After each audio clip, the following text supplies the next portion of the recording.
C'est l'histoire d'une utopie à rebours de notre époque. Dans un monde barricadé, obsédé à l'idée d'ériger des frontières, nous vous emmenons à la rencontre d'un univers où le fait de les abattre protège. La nature, les hommes, et même réconcilie les nations. Grâce à des parcs imaginés pour transcender leurs frontières, des parcs de la paix. Les parcs de la paix ne se limitent pas aux animaux et à la vie sauvage. Il s'agit aussi pour les peuples de vivre en harmonie. Le premier parc sans frontières est né ici, en 1932, entre le Canada et les États-Unis, autour du glacier de Waterton qui les réunit, pour célébrer l'amitié entre ces deux pays. Les parcs de la paix sont des lieux dédiés à la protection de l'environnement, dont on peut se servir pour améliorer la confiance et l'harmonie. Depuis, cette idée simple mais visionnaire s'est répandue sur tous les continents. Dans les années qui viennent, plus de 227 zones frontalières pourraient devenir des parcs de la paix, allant de quelques hectares à d'immenses réserves naturelles. 60 ont déjà été réalisées, 5 en Amérique, 2 en Asie, 4 en Europe, et plus de la moitié concerne l'Afrique.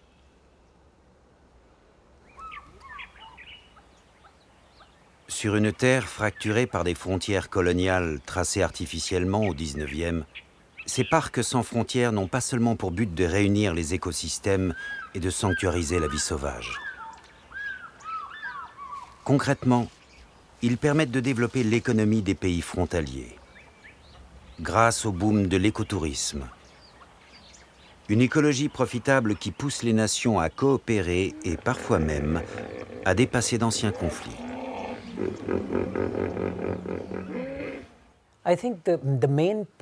Je crois que le point à retenir avec les parcs de la paix, c'est que l'environnement peut jouer un rôle majeur dans le fait de rassembler les communautés humaines.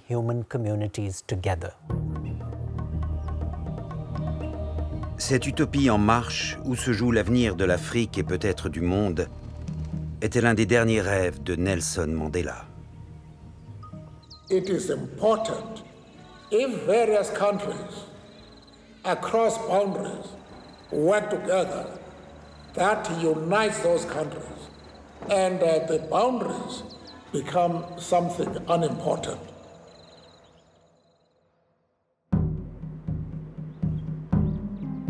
L'envie de cicatriser l'Afrique grâce au Parc de la Paix est née sur ces vallons du Cap, à la pointe de l'Afrique du Sud. On la doit à la détermination d'un mécène écologiste qui a convaincu Nelson Mandela de s'engager pour cette cause. Anton Rupert. Anton Rupert et le président Nelson Mandela étaient de bons amis. Ils se sont vus très vite après la libération de Mandela. Lorsque M. Rupert lui a parlé de son idée et du concept des parcs de la paix, le président Mandela a immédiatement voulu soutenir le projet. Ensemble, ils vont créer une fondation entièrement dédiée au Parc de la Paix, inaugurée en 1997. Autour de la table, Anton Rupert et ses deux ambassadeurs, le prince Bernard des Pays-Bas et le président sud-africain. Anton Rupert and Prince Bernard have sent me to various places, and I've put aside everything because it is important. Sur ces images filmées en 2001, le président Mandela ouvre la barrière qui sépare l'Afrique du Sud du Mozambique, pour donner naissance à un parc sans frontières, unissant les deux pays. Le parc du Grand Limpopo, du nom du fleuve traversant le Zimbabwe, le Mozambique et l'Afrique du Sud.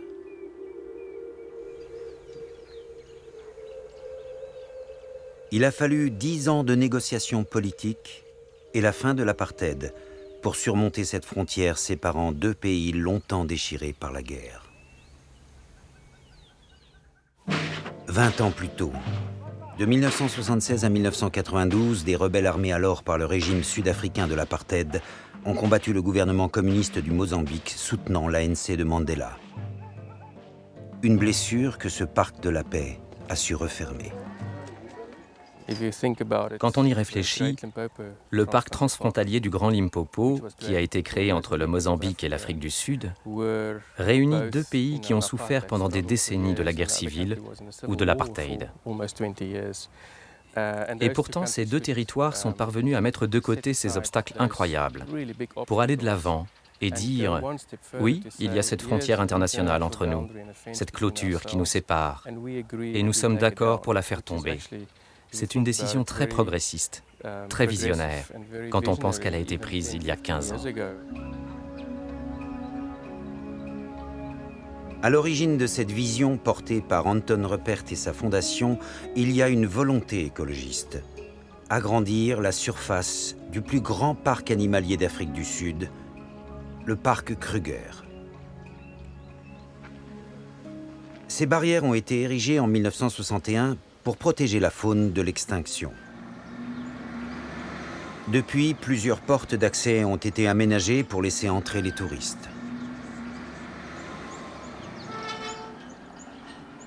À l'intérieur, le parc abrite 20 000 km² de savane sanctuarisée, peuplée de spécimens protégés.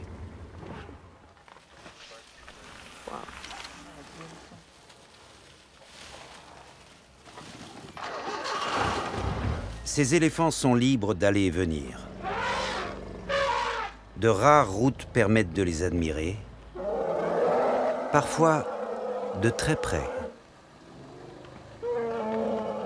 Une seule condition, rester en sécurité à l'intérieur des voitures.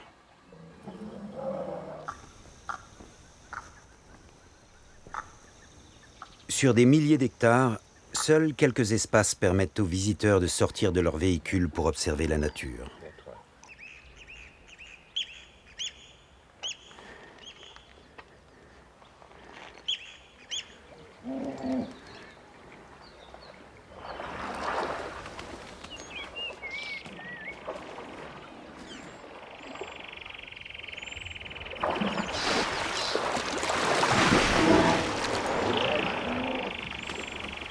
Ces oiseaux n'ont aucun problème pour voyager malgré les barrières du parc. Il n'en va pas de même pour les troupeaux. Les zèbres souffrent lorsque les barrières électriques les empêchent de suivre le trajet ancestral de leur migration.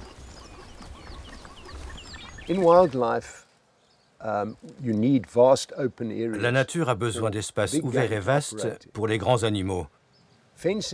Bâtir des clôtures est tout simplement contre-productif pour les réserves qui veulent abriter cette faune.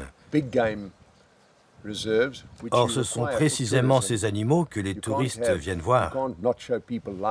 Des lions, des éléphants, des guépards, des chiens sauvages. Si l'espace est trop petit, ces animaux ne vont pas survivre, car vous empêchez leur trajet migratoire.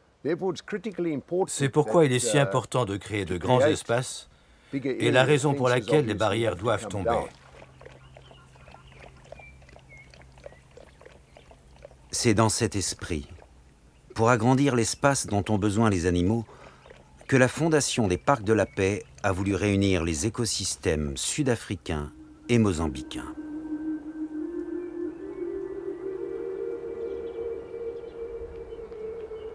Et voici à quoi ressemble aujourd'hui le poste frontière à l'intérieur du parc.